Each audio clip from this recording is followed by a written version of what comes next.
वार्षिक परीक्षा। रोहित छठी कक्षा का छात्र था।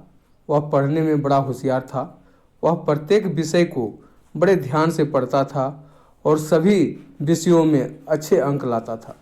वह घर में अपने माता पिता दादा दादी का बड़ा सम्मान करता था और अपनी छोटी बहन को बहुत प्यार करता था। वह स्कूल में अध्यापकों का आदर करता था और अपने सहपाठियों के साथ भी अच्छा व्यवहार करता था। सभी अध्यापकों को उम्मीद थी कि रोहित अवश्य अपने स्कूल का नाम रोशन करेगा। रोहित की क्लास के बच्चे अपनी पढ़ाई संबंधी मुश्किलें उससे हल करवाते थे। इतना कुछ कहने के बावजूद भी उसकी क्लास का एक लड़का उससे बड़ा ही द्वेष करता था। उस लड़का का नाम था रमित। स्कूल में वार्षिक परीक्षा होने वाली थी। पढ़ाई जोर शोर से चल रही थी।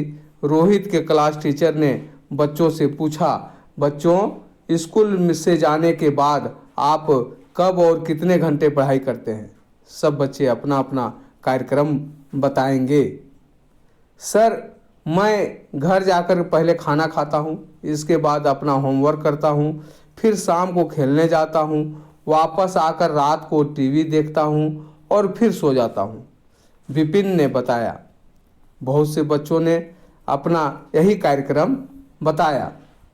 रोहित, तुम भी अपना कार्यक्रम बताओ। टीचर के मन में रोहित का कार्यक्रम जानने की इच्छा हुई।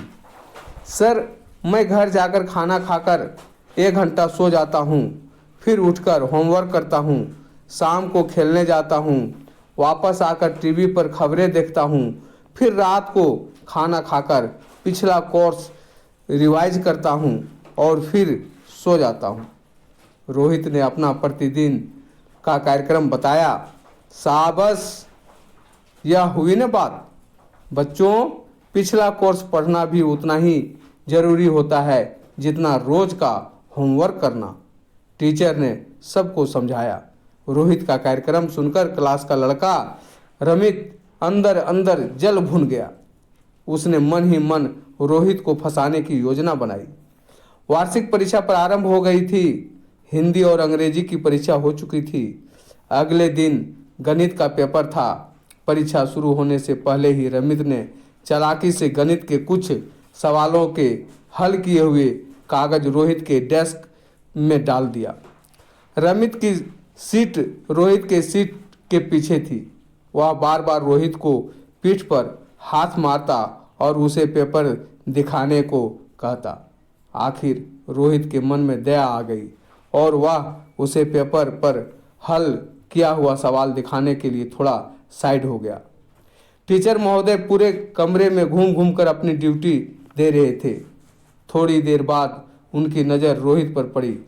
उसे साइड में बैठा देखकर उन्होंने समझा कि वह अवश्य कुछ गड़बड़ कर रहा है। उन्होंने उसके पास जाकर उसके पेपर की और फिर डेस्क की छानबीन की तो उसमें से हल किए हुए कुछ सवालों के कागज निकले। इस तरह रोहित पर नकल करने और नकल कराने का आरोप लगाकर उसके कुछ अंक काट लिए गए। घर आकर रोहित बहुत रोया। उसने सारी बात अपने पापा को बता दी। इसके पापा ने कहा, बेटा जरा संभल कर रहो, परीक्षा में ना तो नकल करो और ना किसी को अपने पेपर की नकल करने दो। रोहित को अपने पापा की बात हमेशा के लिए याद रहा और वो इस बात को गांठ बांध लिया। धन्यवाद साथियों।